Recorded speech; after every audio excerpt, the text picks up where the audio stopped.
Pchenjanas, Šiaurės Korėja, dar kitaip vadinama Korėjos liaudies demokratinė respublika. Kai filmas Nereikalingi žmonės buvo pakviestas į 11-ąjį tarptautinį Pchenjano kino festivalį, su režisieriumi Mariu Martinsonu mes supratom, kad tai ko gero vienintelė proga ir galimybė aplankyti šią paslaptingą, niekam nepažįstamą šalį – Šiaurės Korėją. Tik atvykęs čia pasijunti, tarytum būtum Tarybų sąjungoje kokiais 1950–60 metais. Čia tarytum laikas sustojęs, žmonės apsirengę juodai baltai, jokių reklamų gatvėse, tačiau nestinga partinių lozungų, agitacinių plakatų, milžiniškų paminklų, obeliskų ir be jokios abejonės didžiųjų Šiaurės Korėjos lyderių Kim Ir Seno ir Kim Chen Iro paveikslų kabančių praktiškai bet kurioje pusėje, į kurią pasisuktum. Pirmiausia, kas krenta akis, tai, kad gatvėse nėra daug automobilių, tačiau, kaip matote, reguliuotojas dirba praktiškai ant kiekvienos sankryžos ir reguliuoja tų 3 ar 4 automobilių eismą, kuris toje sankryžoje vyksta.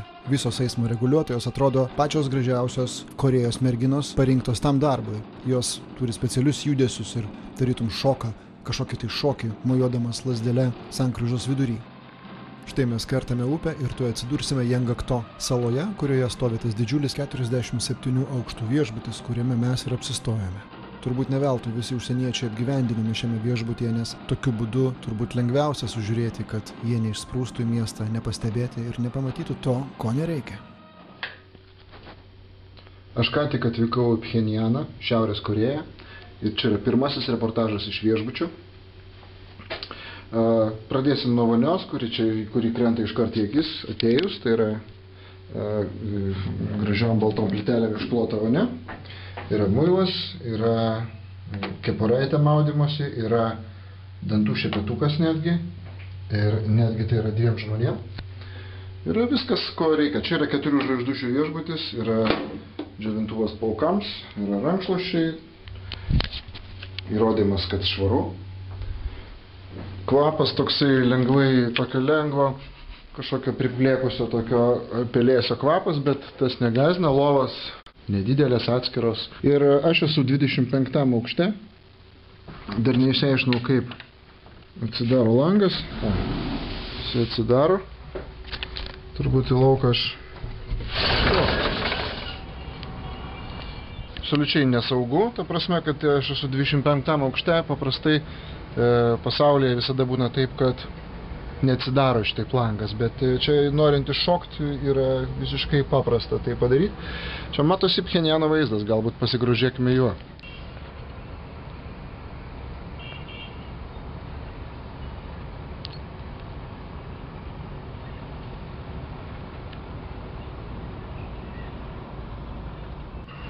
Kol kas tiek. Viskas atrodo pakankamai skurdžiai, kol važiavom nuo aerouosto atrodė, iš tikrųjų skurdžiai atrodė ir tai pakankamai liūdnai, bet, nežinau, šį vakarą mūsų laukia apsilankymas stadione, kur bus rodoma masinė gimnastika. Manau, kad tai bus įdomu.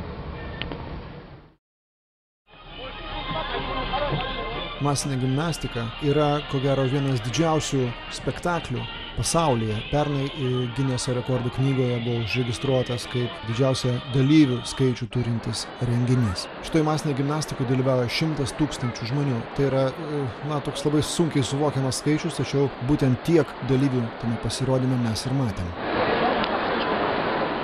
Priešingoje stadiono pusėje matome gyvą žmonių ekraną, kuriame įvairių spalvotų skydelių pagalba yra rodomi vaizdai. Jame sėdi 20 000 žmonių.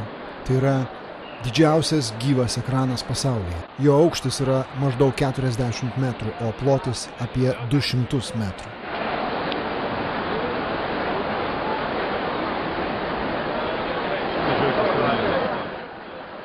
Kol mes laukėme pasirodymo pradžios, į areną be perstojo ėjo minios dalyvių, minios sportininkų, vaikų, vyresnių žmonių, kurie dalyvavo visose choreografinėse kompozicijose. Gyvas žmonių ekranas. Masinė gimnastika vyksta 2-3 kartus savaitėje vasaros sezono metu. Dabar mes matome, kaip likus šiek tiek daugiau nei pusvalandžių iki spektaklio pradžios ekrane dirbantys žmonės, mes juos pavadinam pikseliais, daro apšilimą. Kažkas paduoda jiems tam tikrus ženklus ir pagal sutartį signalą jie pakeičia tos spalvotus skydelius ir išgauna įvairiausius piešinius, kaip kad jūs matote. Iš tiesų šitas didžiausias pasaulyje šou yra labai ryškus kontrastas tam gyvenimui, kuris yra už šito stadiono sienų. Štai matote žmonių galvas, žmonės pikseliai. Į stadioną mus vežė autobusais, tamsiomis, neapšviestomis Pchenjano gatvėmis, kuriomis važiavo troleibusai, kuriuose nedegė šviesa. Tai yra žmonės stovėjo troleibusuose susigrūdę visiškoje tamsoje. Ir žiūrint šitą šou, kuriame tiek daug spalvų, tiek daug prožektorių, kuriame yra 3D grafika kažkokia paišoma lazeriais tiesiog ore, kuriame, tiesiog visos spalvos ir atrodo visa miesto elektra surinkta tik tam, kad vyktų šitas spektaklis, kai tuo tarpu likusi dalis visos šalies, ko gero, skendi tamsoje, visiškoje tamsoje.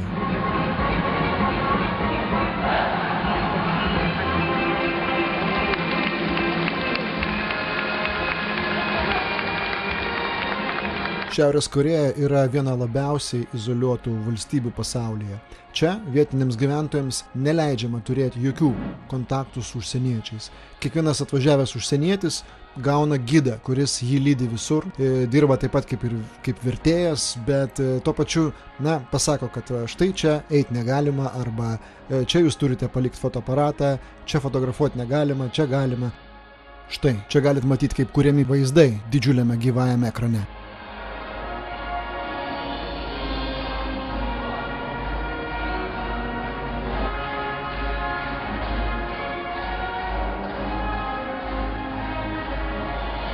Ir jeigu atmestume idėjinį spektaklio turinį, kuris pasakoja apie pergalingas Šiaurės Korėjos kovas prieš imperializmą, svajonės apie gražią socialistinę, komunistinę ateitį, jeigu atmestumėm visą tai, tai pats atlikimas visos šitos masinės gimnastikos, jis yra pritrenkiantis. Tai yra neįtikėtinas sinchroniškumas visų atlikėjų, tai yra neįtikėtina tvarka, darna. Štai matote žmogų, kurį išmeta 40 metrų į aukštį guminėmis virvėmis.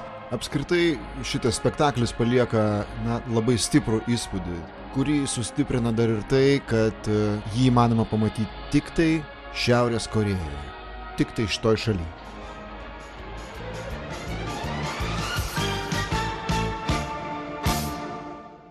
Kitą dieną televizija rodė nedidelį reportažą apie įvykus įvykį. Čia matote dešiniajam kampe 2 Lietuvos atstovai taip pat pakliuvo į kadrą.